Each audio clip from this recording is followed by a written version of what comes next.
yang paling pengaruh besar adalah di sektor bahan baku ya, di bahan baku karena bahan baku kita kan tekstil itu bahan bakunya ada 3 bahan baku utama, kapas, polyester, sama rayon.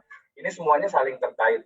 Kalau kita bicara inflasi yang kita tahu udah ngerek harga minyak bumi, yang paling terpengaruh utama adalah polyester karena bahan baku polyester itu kan polyester turunan dari minyak bumi ke refinery, nafta, PX. Nah, bahan baku kita polyester itu di PTA. Nah, PTA aja sudah kemarin PX-nya saja sudah naik hampir $50 per ton. Sebelum inflasi ya, seminggu sebelum inflasi sudah naik $50. Kita perkirakan sekarang ini naik hampir $25 per ton ya PTA-nya. Kalau MEG-nya naiknya nggak banyak, hanya sekitar $5 ya, karena untuk bikin polyester itu perlu MEG sama PTA gitu. Terus yang rayon naiknya juga karena kita pakai bahan baku penolong utamanya adalah H2SO4, itu turunan juga dari minyak bumi juga. Ini rayon juga udah ada kemungkinan juga naik. Nah, yang terakhir adalah cotton. Cotton ini kalau lihat biasanya kalau harga minyak bumi naik, produsen cotton terutama Amerika biasanya dia switch dari tanam, dia udah bisa antisipasi sebelumnya, jadi dari tanam cotton itu switch ke tanam jagung untuk bioetanol gitu. Jadi ini akan ada kenaikan juga. Padahal cotton juga sebelumnya juga sudah naik banyak dan sampai sekarang belum turun.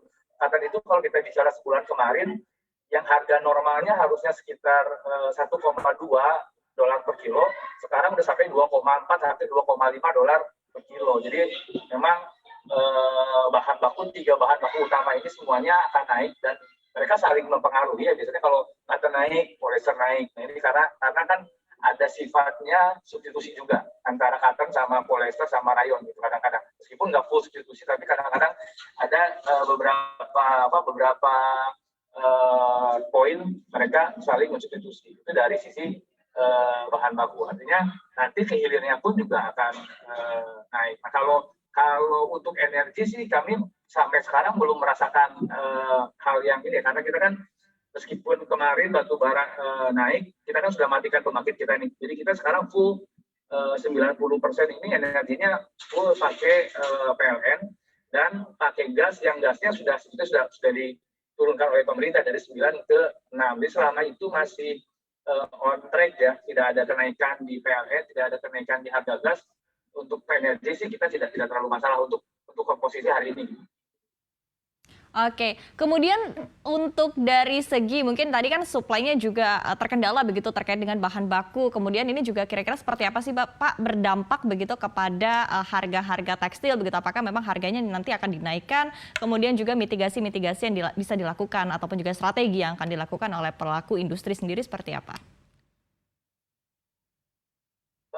Kalau dampak pasti ada dampak, artinya mau nggak mau kita harus pass through ya ke harga konsumen, meskipun pass through-nya nggak pass through langsung, maksudnya nggak langsung nggak harga minyak 100 gitu naik 30-40% kita langsung naik harga seperti itu, nggak. Paling di PX pun harganya paling naik hanya 10% gitu. Tapi kalau nanti ke polyesternya, ke seratnya paling naik harga 5-7%. Nah, kalau ke bawahnya lagi itu makin kecil. Jadi sampai ke tingkat konsumen akhir nggak akan lebih dari 3% untuk dari bahan baku. Nah, beda lagi kalau nanti kita ngomong dari transportasi ya, kalau dari logistik gitu ya. Kalau ada perubahan biaya, misalkan pemerintah naikin harga solar atau harga pertamax gitu ya, karena minyak bumi naik, itu beda lagi. Tapi kalau dari sisi bahan bakunya ke konsumen akhirnya paling hanya naik sekitar 3%. Gitu. Nah, yang kita sangat butuh adalah sebetulnya tambahan modal kerja, karena ini kita kan 60% di hulu itu 60% bahan baku, 60% bahan baku. Kalau naiknya di PX-nya 10%, artinya PPA-nya naik 8%, kita kan perlu tambahan modal kerja supaya kita bisa jaga kinerja. Itu yang pertama. Yang kedua, kalau mitigasinya sih sebenarnya sih buat kita nggak terlalu risau ya untuk meskipun harga bahan baku naik, selama kita masih bisa cover biaya modal kerja gitu. Karena pasar dalam negeri kita lagi bagus. Nah, artinya yang maksud kita bagus adalah ininya memang sedikit mulai naik daya belinya, tapi yang paling penting adalah pemerintah mulai komit mengendalikan impor. Nah, itu yang paling penting sebetulnya. Jadi begitu pemerintah komit mengendalikan impor, ya kita ada jaminan market. Nah, itu paling penting. Jadi kalau ekspor itu mungkin sedikit terganggu ya, karena tadi logistik kemarin tadi pun Pak Jokowi bicara masalah kontainer lagi-lagi, masalah kontainer dan masalah freight cost, apalagi dengan adanya invasi, ada perang seperti ini, pasti logistik akan naik, insurans juga akan naik. Tapi untuk ekspor jadinya untuk ekspor mungkin akan ada hambatan, tapi untuk dalam negeri asal kita masih bisa jaga pasar dalam negeri, buat kami sih tidak ada hambatan yang berarti ya invasi ini seperti itu.